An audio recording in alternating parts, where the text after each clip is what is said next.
Greetings folks and welcome to Bob of All Trades. This HP Omen 15 has a MUX switch, an OLED display, and is one of the coolest running high-performance laptops of this form factor that I have tested in quite some time. Let me show you what makes this thing so great in today's in-depth review. This HP Omen 15 is all black, has a plastic lid with an aluminum deck and bottom panel.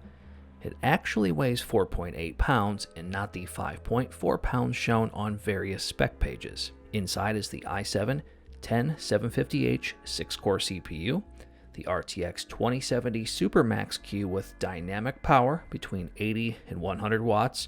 Much more on this later. There's also 16 gigabytes of dual channel memory at 2933 speeds. It is not soldered, so replacement is easy.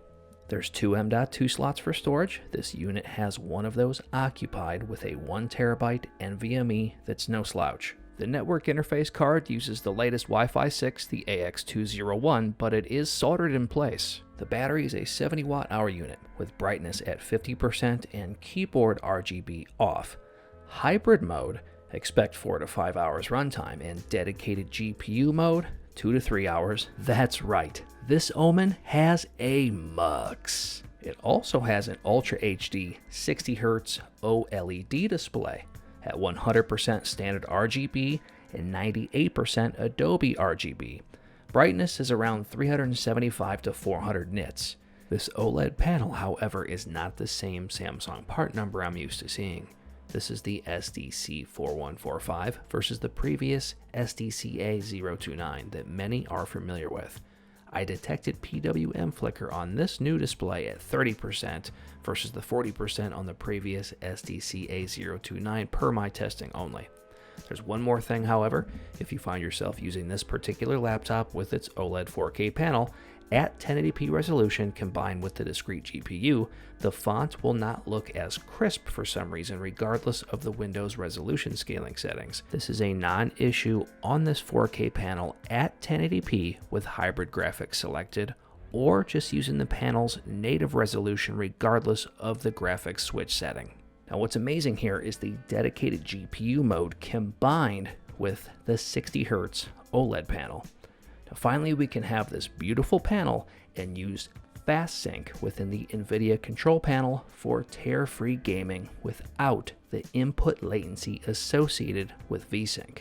How this works is simple. Set your Omen to discrete mode, reboot, activate fast sync within the NVIDIA control panel, then set up your games to run above the display's 60Hz refresh rate, and that's it. While that'll likely mean using a 1080p resolution, the 2070 Supermax Q is more than enough to handle gaming business here. I'll demonstrate this shortly. The webcam and mic are up next. Check it out. Alright, so that 720p webcam and microphone are located at the top of the bezel, right where they belong. Keyboard strokes are going to sound like this.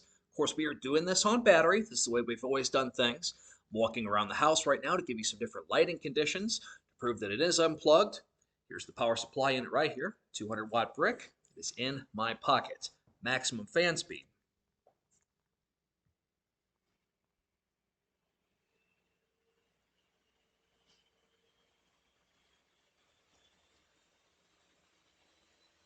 Taking a little while to ramp up here.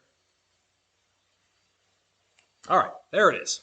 So you can still hear the sound of my voice. Maximum fan speed seems to be pretty well isolated from the microphone.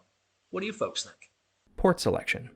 On the left, there's a barrel power port, LAN, USB, HDMI, headphone microphone combo port, and a full-size Ultra High-Speed 1 SD card reader.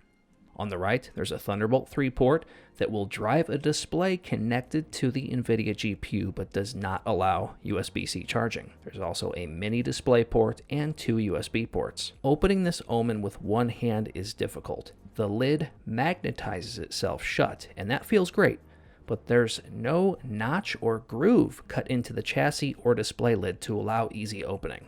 It does open 180 degrees should you need it, however. There's no Windows Hello biometric offerings on this Omen. The Synaptics trackpad is plastic, smooth, uses precision drivers, feels tight, and works well. Nothing extremely odd so far, but lacks the refined precision of a well-tuned glass Microsoft trackpad. Not the end of the world, but this laptop is too nice and should have nothing but the best here. The keyboard is unique since it resembles a desktop 10-keyless keyboard. It's different than any traditional laptop keyboard, but right at home if you're coming from a desktop minus the keypad for the TKL users. There's too many preferences out there to state what makes a great keyboard, and you'll certainly see that in the comment section in this video. With that said, I liked how the keys felt and sounded, plus I wasn't making obnoxious errors. The per key RGB is bright and fluid with plenty of fun customization, but it's either on or off without brightness levels. It looks really nice, and you'll want to see this in person to really appreciate it. Now the power button is located to the left of the delete key and must be held down to function so no accidental shutdowns occur during usage. Speaker audio from the Bang & Olufsen is above average and passed a 10-minute latency mod run. Have a listen.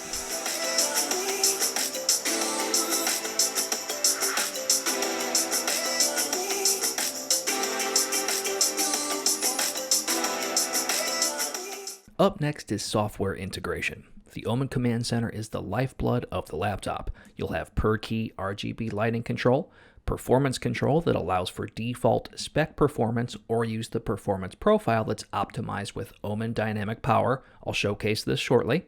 There's a wonderful graphics switcher that grants its user longer battery life or an optimum gaming experience. On top of this, you'll also experience excellent hardware integration when you plug in other Omen products, such as their Vector gaming mouse and 27i high-performance monitor. It's a one-stop software solution that controls HP's Omen hardware conveniently. Those two products will have their own review.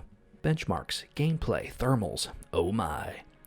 Nothing alarming stands out from a benchmark perspective. The CPU is locked out of undervolting, but will happily pull 90 watts consistently during CPU-only stress tests, and the GPU is not overclocked, but will run with a higher wattage if the CPU is pulling less than 20 watts.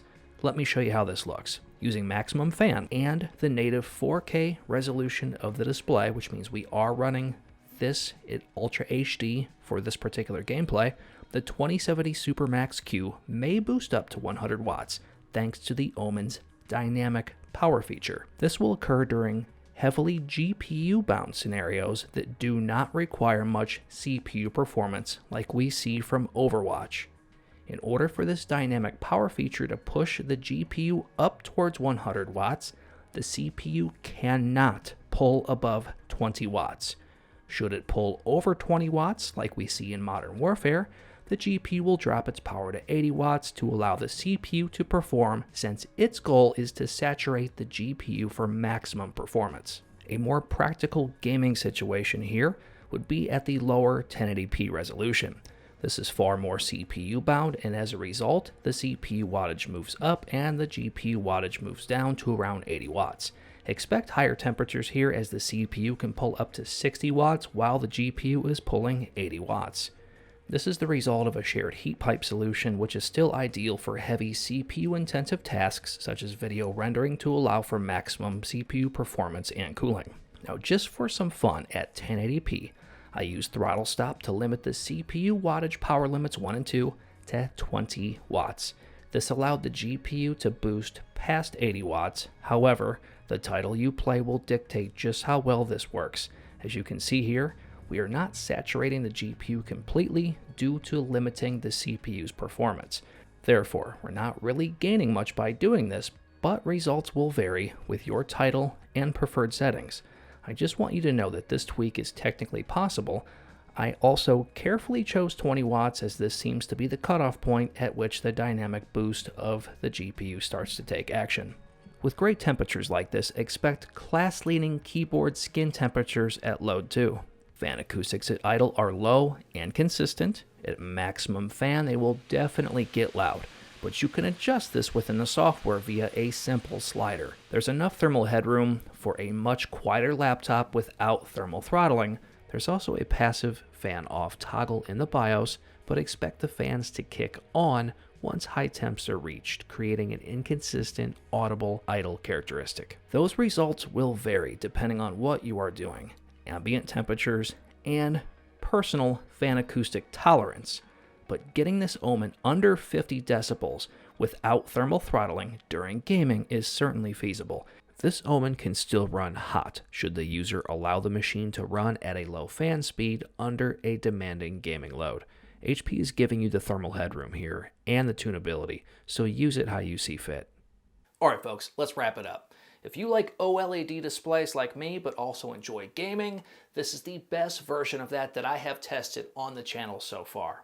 The thermal performance from this laptop should speak for itself, but should you wish for a quieter device, there is the headroom there thermally so you can obtain lower fan acoustics. Also, a spectacular solution. Nice job, HP.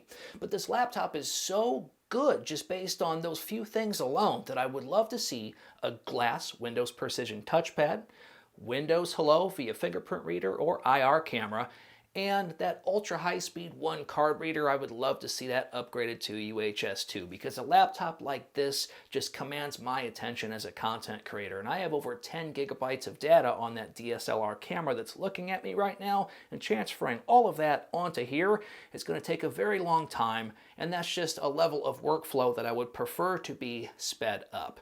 And if you really want to just nip everything in the bud, allow that Wi-Fi card to be replaceable again. That would be very much appreciated. But all in all, this is a very unique laptop that's finally providing something that I have been asking for quite some time.